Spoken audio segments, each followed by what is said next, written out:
বন্ধুগণ, প্রমোদ হাফিজ ভিলা থেকে আপনাদেরকে স্বাগতম। আমি আজকে আমার ভিডিওতে প্রমোদ হাফিজ ভিলার ফ্রন্টাল ভিউ এবং নিরাপত্তা সংক্রান্ত বিষয়গুলো দেখাবো। এই হলো প্রমোদ হাফিজ ভিলার একটি ফ্রন্টের বাগান। প্রমোদ হাফিজ ভিলার গাড়ি প্রবেশের জন্য মেইন এন্ট্রান্সের পাশেই আছে আরেকটি বাগান এবং গার্ড পোস্টে গার্ড কমল ডিউটিরত অবস্থা আছে। পাশে আরেকটি বাগান, দুটি বাগানের মধ্যে দিয়ে প্রমোদ হাফিজ ভিলায় পায়ে হাঁটার সিঁড়ি। এই হলো পায়ে হাঁটার সিঁড়ি, অত্যন্ত সুন্দর, লাল গালিচা পরিহিত। প্রমোদ হাফিজ ভিলার গার্ড কমল রাত্রিকালীন ডিউটির অবস্থা আছে। কমল, আপনি তো প্রমোদ হাফিজ ভিলার গার্ড, জি, রাত্রিকালীন ডিউটি করতেছেন। এখন তো চুরি এবং ছিনতাই বেড়ে গেছে, তো আপনার মতামত কি? আমি তো ঢাকা শহরে চুরি চামাটি হচ্ছে এখন, এর জন্য আমি সারা রাত হজার থাকি।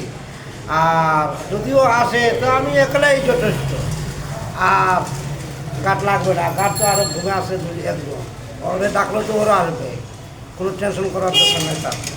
ধন্যবাদ কমল। আপনারা শুনলেন, কমল সারা রাত্র জেগে নাইট ডিউটি করবে যাতে হাফিজ ভিলার কোনো রকমের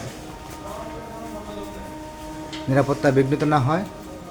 এই আমি এখন পায়ে হেঁটে আস্তে আস্তে হাফিজ ভিলার গ্রাউন্ড ফ্লোরে প্রবেশ করলাম।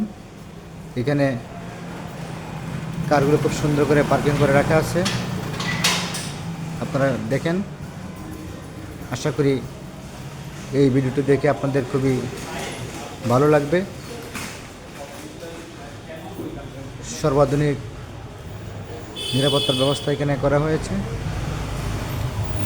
অগ্নি নিরাপদ ব্যবস্থাও আছে। একটি লিফট, একটি সিঁড়ির সামনে লাল গালিচা আছে। গাড়িগুলো নিজ নিজ পার্কিং করা আছে এবং গার্ড পোস্টে কমল আছে। ঢাকা শহরে যদিও চুরি এবং ছিনতাই বেড়ে গেছে, তারপরও আমরা প্রমোদ হাফিজ ভিলার মালিকপক্ষ বা অ্যাসোসিয়েশন যাতে এই প্রমোদ হাফিজ ভিলায় কোনো রকমের দুর্ঘটনা না ঘটে সেই জন্য সর্বাত্মক ব্যবস্থা গ্রহণ করেছি। আশা করি প্রমোদ হাফিজ ভিলার সকল নাগরিকগণ সর্বদা সুন্দরভাবে বসবাস করবে এবং যে কোনো পরিস্থিতিতে গার্ডসহ সকল অধিবাসীরা প্রস্তুত। সবাই ভালো থাকবেন। শুভরাত্রি।